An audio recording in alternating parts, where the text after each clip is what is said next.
নমস্কাৰ। অহা ২ এপ্ৰিল হনুমান জয়ন্তী আৰু হনুমান জয়ন্তীৰ দিনাখন আপুনি নিজৰ ঘৰত হনুমানজীক এখন ৰঙা কাপোৰত বহাই হনুমানজীৰ সন্মুখত চামেলি তেলেৰে আৰতি কৰক।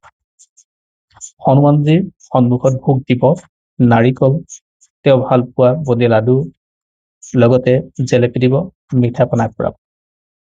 আৰু তাৰ পিছত আপুনি হনুমান চালিচা পঢ়ক ৯ বাৰ।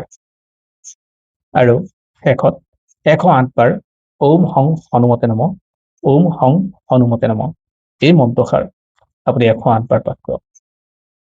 কাৰণ হনুমানজী সন্তুষ্ট হ'ব আৰু আপোনাৰ ঘৰৰ সুৰক্ষাৰ দায়িত্ব হনুমানজীয়ে ল'ব। আৰু হনুমানজীৰ কৃপাত আপোনাৰ ঘৰখনৰ সকলো বাধাখিনি দূৰ হ'ব আৰু লগতে আপোনাৰ যিখিনি কষ্ট আছিলে সেই কষ্টবিলাক আপোনাৰ দূৰ হ'ব। আৰ্থিক দিশৰ পৰা স্বাস্থ্যলৈকে, পঢ়া শুনা দিশৰ পৰা চাকৰিলৈকে এই সকলোৱে হনুমানজীয়ে চোৱা চিতা কৰিব।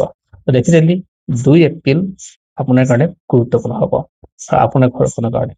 ধন্যবাদ।